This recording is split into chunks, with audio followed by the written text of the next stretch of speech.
हाँ, तो हम लोग शुरू करते हैं क्लास 10 का फर्स्ट चैप्टर, चैप्टर 1। ठीक है, क्लास 10 का जो फर्स्ट चैप्टर हम पढ़ेंगे, इस चैप्टर में हमें पढ़ना है अबाउट रियल नंबर। ठीक है, हमें इस चैप्टर में खास करके बात करना है रियल नंबर्स के बारे में। क्लास 9th में ही हम लोगों ने ये पढ़ा था कि रियल नंबर क्या होता है। हमने देखा था कि रियल नंबर यानी कि एक ऐसा नंबर होगा जो रेशनल और इरेशनल इन दोनों के ग्रुप को अगर कंबाइन कर दिया जाए, मीन्स एक ऐसा ग्रुप जिस ग्रुप में रेशनल नंबर भी हो, इरेशनल नंबर भी हो, तो उस ग्रुप को हम कहेंगे रियल। ठीक है, यानी real number means a group of rational and irrational number. ठीक है, इसके बाद तो हमें जो क्लास 10th के लिए रियल नंबर में जानना है, उनमें बहुत सारा बात को हमने 9th में पढ़ लिया था। जैसे रेशनल नंबर कब कहेंगे, इरेशनल नंबर कब कहेंगे, ये सब चीज को हमने क्लास 9th में ही सीख लिया। फिलहाल हम जो अभी बात करने वाले हैं, जिसके ऊपर हम बहुत सारा काम करेंगे, वो है हमारा यूक्लिड डिवीजन। यूक्लिड ने दो बात कहा था, एक यूक्लिड डिवीजन लेमा दिया था और दूसरा यूक्लिड डिवीजन एल्गोरिथम दिया था।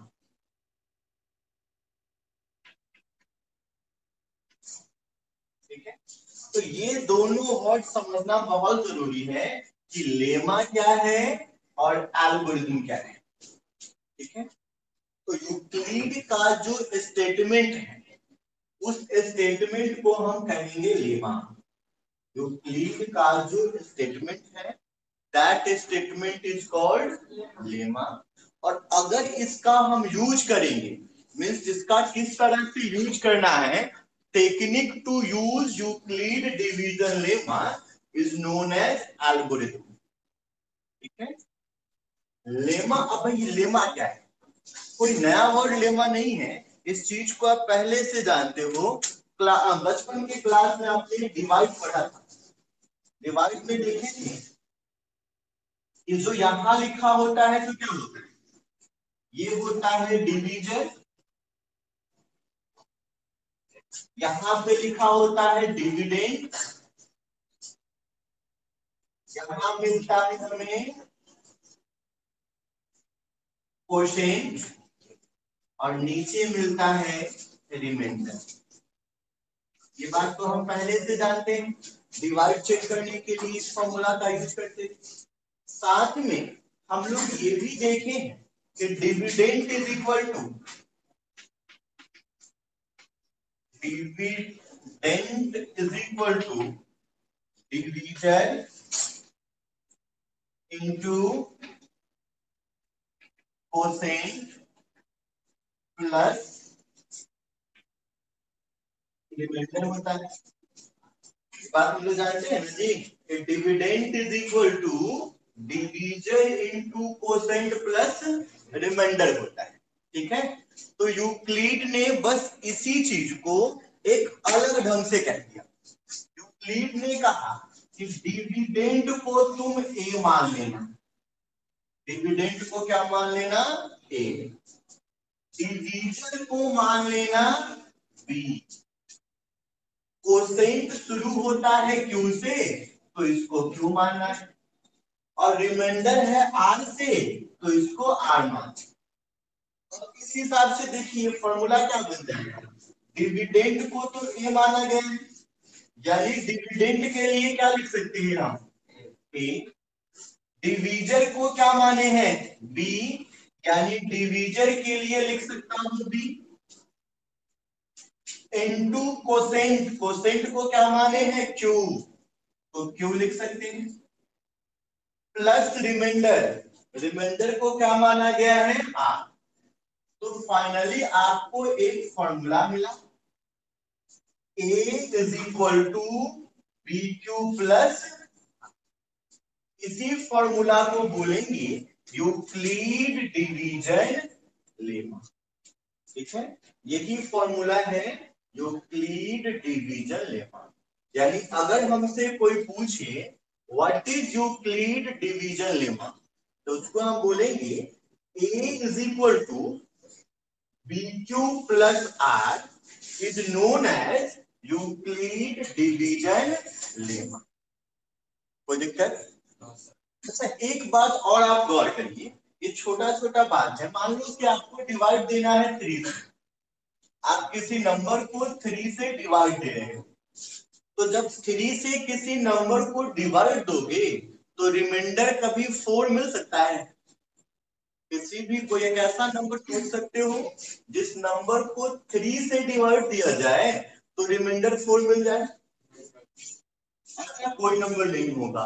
तो यूक्लिड ने इसे भी क्लियर कर दिया, कहा रिमाइंडर तो होगा लेकिन रिमाइंडर जो होगा हमेशा छोटा होगा बी से, मीन्स डिवीजन से।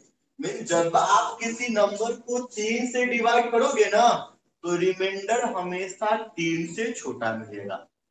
ठीक है, और साथ में ये भी क्लियर किया कि 3 से छोटा तो 2 होगा, 1 होगा, 0 होगा, -1 भी हो सकता है। तो यूक्लिड कहा कि नहीं, रिमाइंडर जो होगा वो कभी माइनस में नहीं आएगा।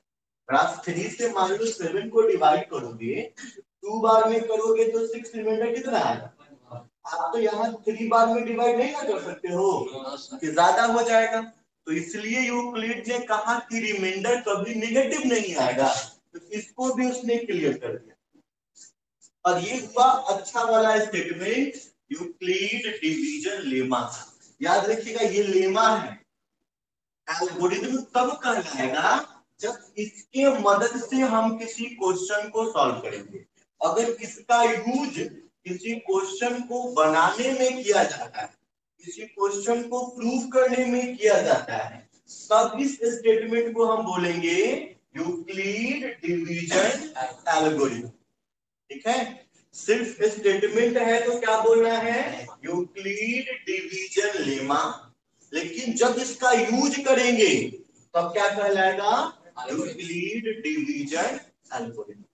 एकदम छोटा बात कहा, याद करना भी बहुत भारी बात नहीं है। बचपन से इस फॉर्मूला को याद कर रहे हैं। Dividend is equal to divisor into quotient plus remainder. बस उसने थोड़ा सा बदल दिया, कहा कि तुम डिविडेंड को क्या मान लो? ए। डिवीजन को क्या मान लो? बी। बाकी कोसेंट तो क्यू से ही शुरू हो रहा है, रिमाइंडर तो आर से ही शुरू हो रहा है, तो इसमें दिक्कत है। ठीक है, एक बात और देखिए, यहाँ पे हमने क्या लिखा है? यहाँ पे जब हमने लिखा था तो कुछ छोटा छोटा स्टेटमेंट समझना है। इस एक्सरसाइज में, इस चैप्टर में हम लोग बहुत सारा स्टेटमेंट देखेंगे। अगर मैं ऐसे लिख रहा हूं तो इसमें क्या कर रहा हूं? इसमें 7 को 3 से डिवाइड कर रहा हूं, यही कर रहा हूं ना। अगर कोई पूछे कि यहाँ क्या हो रहा है तो आप क्या करें? 7 को 3 से डिवाइड किया जा रहा है। अब इसी को ट्रांसलेट करते हैं इंग्लिश। अगर इसको इंग्लिश में ट्रांसलेट करेंगे तो क्या है? 7 is divided by 3। कोई दिक्कत? बात समझ में आ गया? एक और बात देखिए, कितने बात को मिटा दूं मैं? इसमें बस काम का एक ही बात है, Euclid division lemma. A is equal to B2 plus R where R is greater than equal 0 and less than B is known as Euclid division lemma।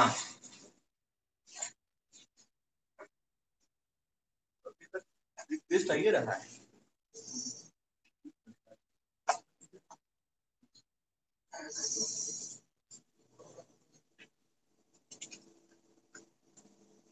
ठीक है, बच्चों की बात ध्यान रखिएगा कि हमने आपको कोई नया चीज नहीं सिखाया है, बस इसी को एक नया तरीका से लिख दिया हूँ।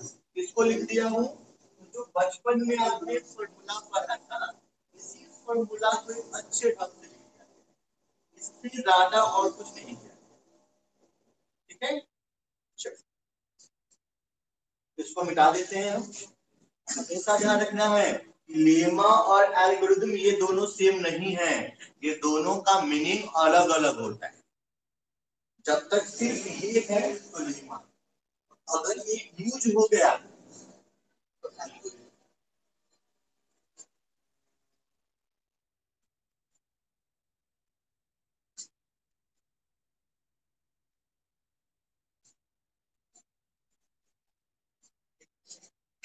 अभी हमने लिखा था,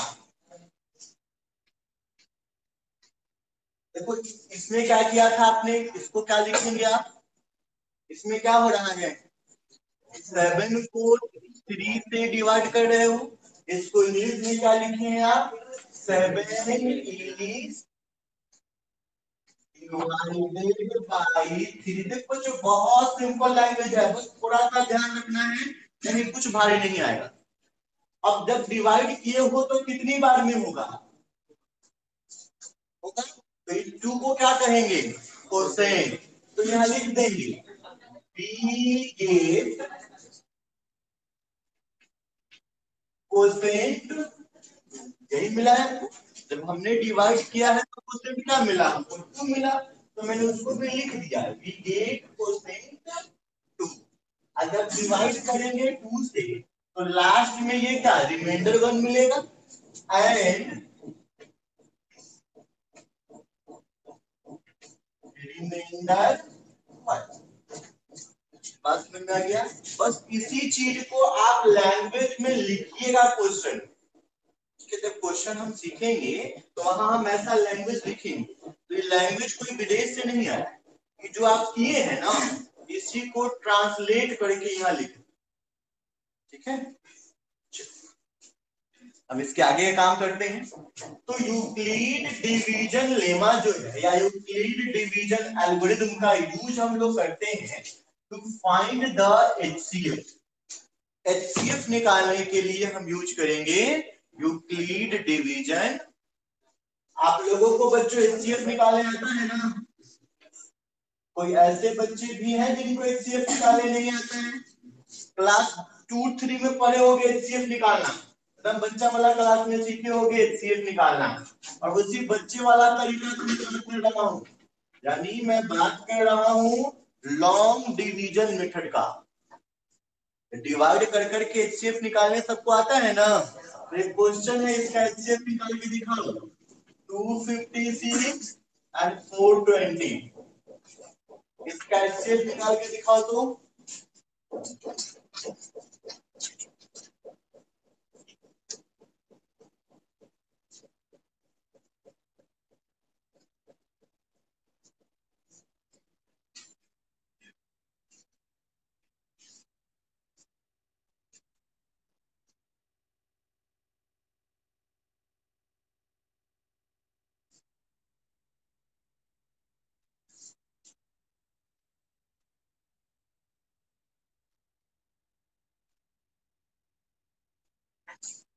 बच्चों हो गया?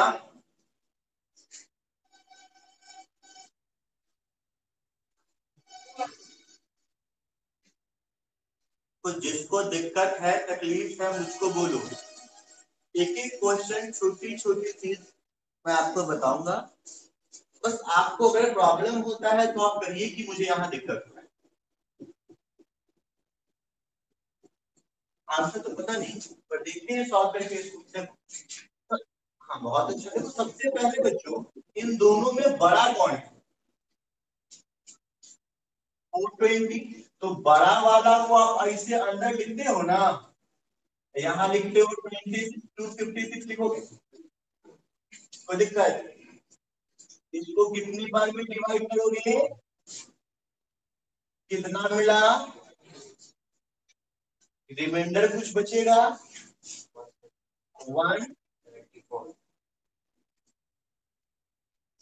कितना बचेगा? 160। ठीक है, अब देखो ये तो हम लोग बचपन से कर रहे हैं, इसी को यूक्लिड में कैसे लिखेंगे तो देखिए, हमें मालूम है 420 जो है ये ग्रेटर है 250 से। यहाँ देखो तुम यहाँ क्या कर रहे थे, तुमने यहाँ क्या किया है, 420 को 256 से डिवाइड किया, इसमें क्या किए हो आप, 420 को 256 से डिवाइड किए हो, तो इसी को ट्रांसलेट करके लिख देते हैं, 420 डिवाइडेड बाई 256, क्या लिखा है, व्हेन, जब आपने डिवाइड किया है, व्हेन इतना डिवाइड में इतना, वी गेट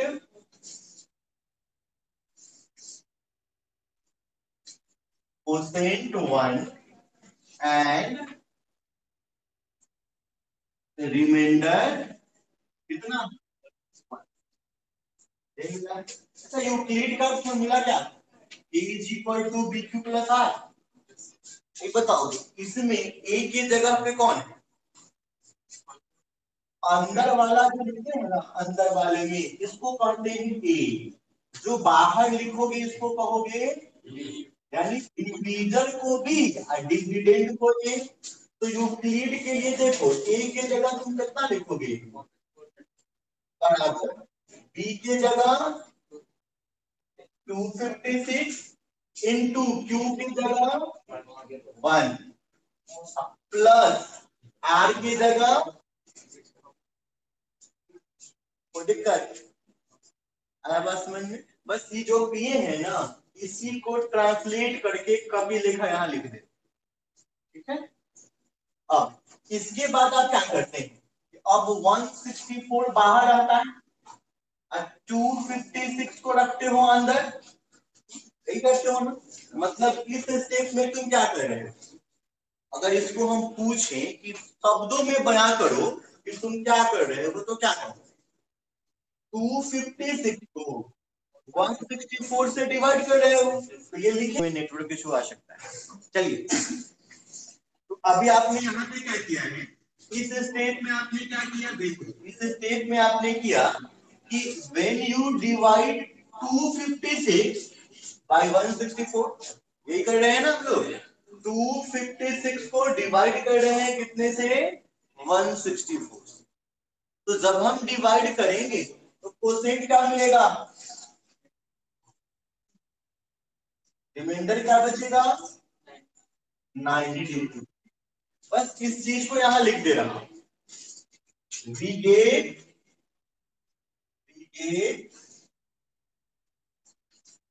क्वोशिएंट 1 एंड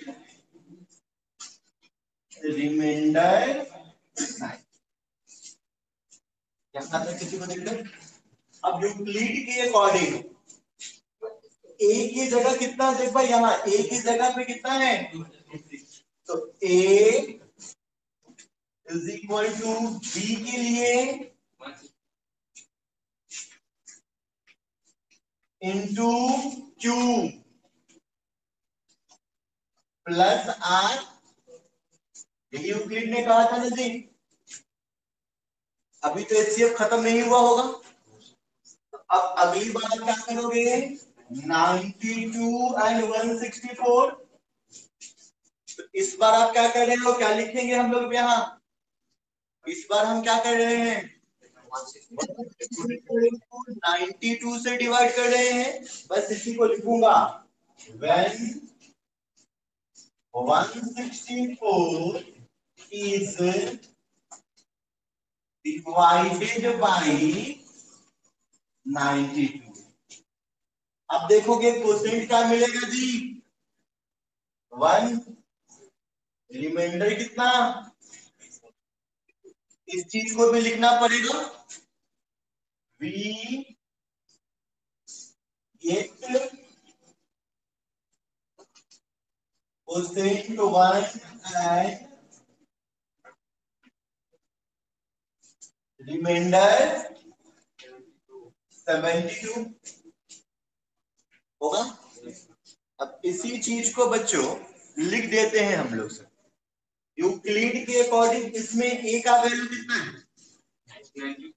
ए का वैल्यू ए कहते हैं बीच वाले को जो अंदर लिखते हैं, तो 164 इज इक्वल टू बी के जगह पे कितना है? 92 इंटू, फिर क्यू लिखना है, क्यू कितना है? 1 प्लस आर लिखना है, आर कितना? यहां तक आने में किसी को दिक्कत नहीं होना चाहिए। गुड। अब हम लोग इसके आगे का काम कर लेते हैं। फिर अब आप दोबारा से क्या करोगे? फिर 72 से 92 को डिवाइड करोगे, तो क्या लिखेंगे आप? 92 is divided by 72। अच्छा देखो, हमने इसको पैसिव वॉइस में लिखा है ना, आप चाहते तो इसको एक्टिव में भी लिख सकते थे। ठीक है, क्या लिखते हैं? On dividing 92 by 72। तो वो आपका अकॉर्डिंग है कि आप उसको एक्टिव में लिखना चाहो, पैसिव में लिखना चाहो, या आपकी मर्जी है। आप जैसे चाहो ये स्टेटमेंट बना सकते हो। ठीक है, तो अगर आप स्टेटमेंट बना के इसको देखोगे तो फिर ये 72 होगा। कितना आएगा रिमाइंडर? यहाँ स्टेटमेंट आप लिख लेना, अब मैं स्टेटमेंट नहीं लिख रहा हूँ। तो ये 92 इज इक्वल टू होगा 72 इंटू 1 प्लस। ठीक है, चलिए अभी आपका ये खत्म नहीं हुआ है। फिर आप अब क्या करेंगे? 20 को बाहर रखेंगे, 72 को अंदर रखेंगे, यही करेंगे ना। और डिवाइड करेंगे तो क्या मिलेगा आपको? जब आप ऐसा रखोगे 20 और 72 3 टाइम्स, इसमें स्टेटमेंट क्या लिखोगे? On dividing 72 by 20 we get quotient 3 and remainder 12। सब लोग लिख सकते हो ना? ये होगा 72 is equal to 20 into 3 plus, ये करोगे जी। अब अगली बार क्या करोगे? 12 से डिवाइड करोगे 20 को, क्या मिलेगा? इंटू 1 से यही मिलेगा ना। रिमाइंडर यहाँ कितना मिलता? अगर किसी को नहीं आ रहा है तो बोलो, मैं डिवाइड करके दिखा देता हूँ। 1 बार में करोगे 12 बचेगा ये। अब फिर आप क्या करोगे? इस 8 से करोगे 12 को, 1 बार में तो 8 क्या बचेगा? मीन्स इस बार 8 की जगह पे कितना है? के लिए कोसेंट 1 रिमाइंडर। अगली बार फिर क्या करोगे? 4 से करोगे 8 को, तो 8 के लिए 8 होगा 4 इंटू 2 प्लस 0, यानी फाइनली हमारा रिमाइंडर 0 मिल गया है। तो जब रिमाइंडर 0 मिला, इस टाइम बी का वैल्यू कितना है? तो हमारा एचसीएफ कितना हो जाएगा? एचसीएफ होगा, समझ में आया बच्चों? किसी को दिक्कत हो रही है? तो ये है हमारे क्लास 10th का फर्स्ट चैप्टर के फर्स्ट क्वेश्चन के टाइप का। ठीक है, इस तरह का क्वेश्चन आप बना सकते हो। पूरा स्टेटमेंट लिख के बनाओगे। देखो, मैं सिलेबस आपका बहुत स्लो लेके चल रहा हूँ, बस आप इतना ध्यान रखिए कि इतना स्लो होगा कि कम से कम आपका 2 बार एनसीईआरटी खत्म। ठीक है, बहुत फास्ट में नहीं भागूंगा, इतना स्लो चलूंगा, बहुत स्लो चलूंगा। बस आप अपने साइड से थोड़ा सा ईमानदारी दिखाना। ठीक है, अपने साइड से ईमानदारी क्या दिखाओगे आप? जितना मैंने कहा है इतना अगर आप कर लोगे, बस इतना लिख लोगे ना, तो फिर एग्जाम के टाइम आपका नंबर कटेगा नहीं। अगर आप इतना स्टेटमेंट लिखते हो ना, तो जब आपका नंबर 70 क्रॉस करता है तो एग्जामिनर को भी दिक्कत होता है मार्क्स देने में, क्योंकि वो सारी कॉपी रीचेक होती है। और रीचेक करते टाइम अगर हेड ऑफ द एग्जामिनर को लगता है कि कुछ ज्यादा नंबर मिल गया है तो उसके लिए जो टीचर कॉपी चेक करते हैं उनका पैसा काट लिया जाता है। तो ऐसा कोई नहीं चाहेगा अपना पैसा कटवाना, इसलिए वो हर नंबर नाप तौल के देता है। 50 तक का कोई दिक्कत नहीं है, दे देगा आराम से। लेकिन जब आप 70 के करीब जाओगे, 70 क्रॉस करने वाले होगे, तब वो इन छोटी छोटी चीजों को ध्यान से देखता है जहां पे नंबर काटा जा सके। ठीक है, तो अगर आप, ये बहुत बड़ा स्टेटमेंट है नहीं, कुछ याद करने वाला भी स्टेटमेंट नहीं है, बस यहाँ जो कर रहे थे ना उसी को ट्रांसलेट करके लिख दिए, इससे ज्यादा तो कुछ किए नहीं। आप स्टेटमेंट रटना नहीं है, आपको रटना बेकार चीज, स्टेटमेंट को आप रटेंगे नहीं। आप जो कर रहे हैं, आपको लगता है कि हम जो कर रहे हैं ना, बस उसी को ईमानदारी से ट्रांसलेट करना और लिख देना। समझ में आया? चलो, दूसरा बात बच्चों कि अगर आपको लगता है कि इसमें कुछ छूट रहा है तो ये रिकॉर्डेड वीडियो आपको टिचमेंट पे मिल जाएगा। आप यहाँ पे एनी टाइम आकर के रिकॉर्डिंग सेक्शन में जाकर के आज के डेट से वीडियो देख सकते हैं। ठीक है, दिक्कत तो ये आपको एक फैसिलिटी टिचमेंट से मिल रही है कि अगर आपको, अगर छूट जाता है क्लास किसी कारणवश, तो आप वहां टिचमेंट पे जाके सेम टाइम में इस वीडियो को, मतलब सेम टाइम नहीं, कभी भी, कल परसों आपको जब मन करे आप किसी भी टाइम वीडियो को देख सकते हो। रात को 10 बजे मन करे तो 10 बजे भी देख सकते हो। ठीक है, नहीं, जो लोग क्लास के रिकॉर्डिंग को ऑन करते होंगे उन लोगों का। ठीक है, वैसे मैंने रिकॉर्डिंग ऑन किया था तो आपको टिचमेंट पे मिल जाएगा, और नहीं तो फिर ये क्लास शाम तक यूट्यूब पे अपलोड होके स्कूल से आपको यूट्यूब का लिंक मिल जाएगा। ठीक है, तो आज का क्लास यही समाप्त करेंगे। एनसीईआरटी में ऐसा 3-4 क्वेश्चन, 3 या 4 क्वेश्चन है, ईमानदारी से बना लीजिएगा। ठीक है, और हाँ, इसी तरह, बिल्कुल इसी तरह से ईमानदारी से बनाइएगा, और ऐसे बनाइएगा जैसे आप फेयर कॉपी कर रहे हो, क्योंकि बाद में मैं उस कॉपी को चेक करूंगा। ठीक, चलिए, तो आज का सभा यही समाप्त होता है, फिर मिलते हैं कल।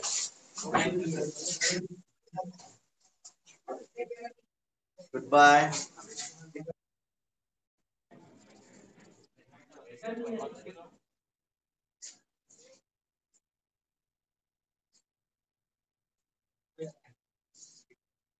इसको कहते हैं नेटवर्क इशू।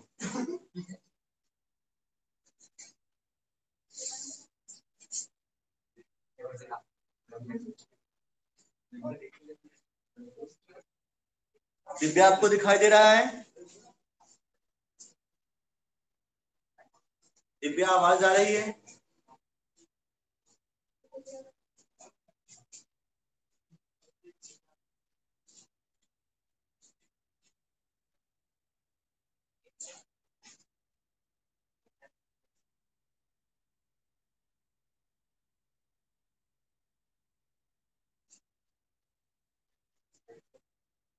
यही होता है ऑनलाइन क्लास, नेटवर्क होते से भग जाता है।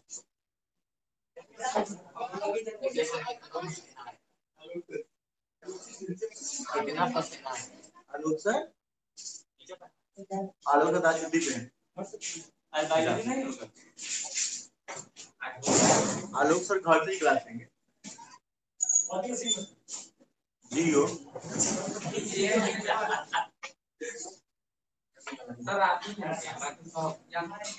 मैं सबका है।